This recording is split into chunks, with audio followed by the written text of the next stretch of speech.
Tony, what have you just continued to see from Dean there, him hitting that homer to kind of spark y'all offensively today? Yeah, I mean, he's really strong, but also he's got a good compact swing. I don't think he ever really is trying to do too much in there, and just missed one really in his first at-bat and made a minor adjustment going into the one that finally kind of got it rolling for us. How advanced of a hitter is he for a freshman in terms of being able to make those adjustments? I think real advanced, and part of it is his makeup. He's just real sure of himself, and also he's a hard worker. But then also, you know, SoCal kid that's played a ton of baseball, and then he's a good enough player, gets invited to a lot of the famous stuff or whatever you want to call those big time events. And so he's got a pretty good baseball background going for him, and good kid from a good family, and he's obviously excited to be out there after having to watch. It's not fun for any of these guys to watch. That's why we try and mix them all in there like we did today. But he's showing that he's been anxious to get out there on the field. What was the difference offensively the first 3 innings and then the rest of the game? I think really just kind of we talked about it for a brief second in the outfield. Just keep pressing on. I mean, if you're going to judge it based off one at-bat or one inning, you're going to drive yourself crazy, no matter what day you're playing on, what opponent, what part of the game. And so it's important for the guys to keep pressing forward. Whereas a fan, you know, might freak out. They want runs right away, or if, you know, we're down 1-0 on the scoreboard, they want to see us even it up or take the lead. But it's 9 innings, and we've talked about that as a team too. 9 innings is a long time. There's a lot of different things that can go on, and I don't know the makers of this game what they kind of had in mind when it happened, but it seems to be the big inning is a big thing, and we've had that. We've been fortunate enough to kind of have that as our earmark too here, and you know, you never know what one thing is going to kick-start it, so you got to just kind of keep pressing on, whether things are going great or not. How impressive has Robin been at the plate so far? More impressive than he's going to be during this interview you guys are about to have with him.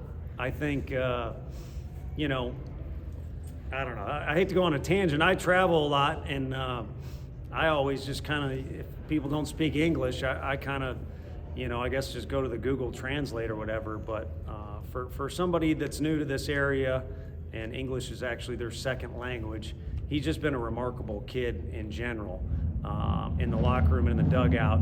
But to more directly answer your question, and I kind of answer silly there because he's waiting in the wings, is just wants to compete. And that sounds real simple. And if you ask every athlete to raise their hand, you know, which ones like to compete, they're all going to raise their hand. But they don't all go out there and do it like that.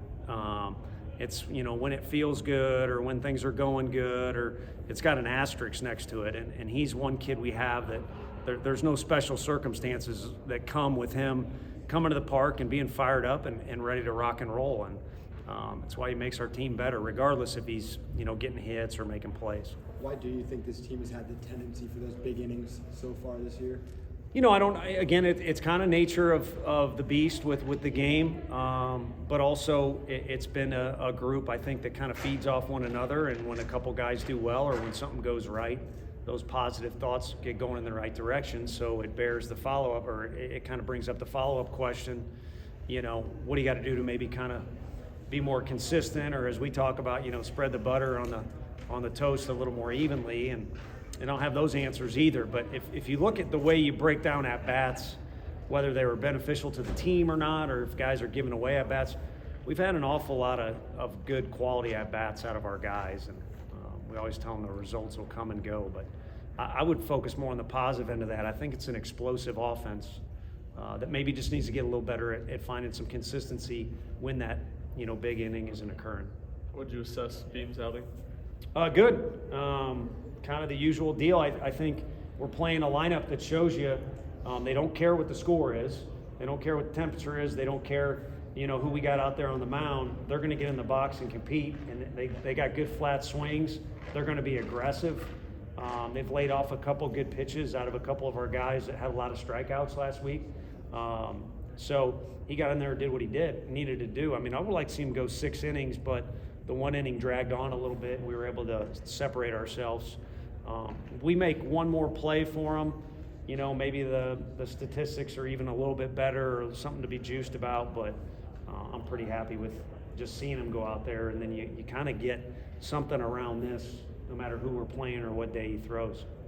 Do you have an update on who's going to throw tomorrow, and then any update on AJ Russell from last night? No update on AJ until tomorrow, and then Xander will most likely start. I haven't told him that, but just giving you an honest answer.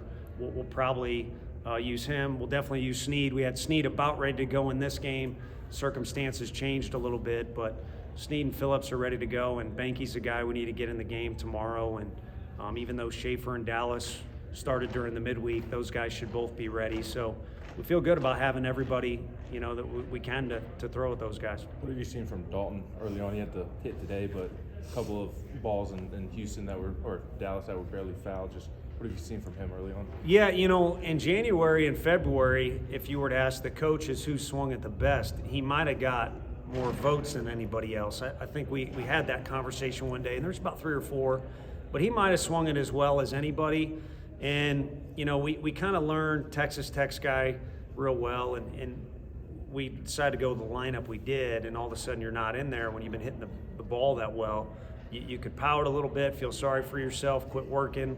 He hasn't done any of those things, and I think when you get one at-bat here, one at-bat there, you got to just keep going and trust that when there's a big sample size, you'll see your body of work of how talented you are and how prepared you are.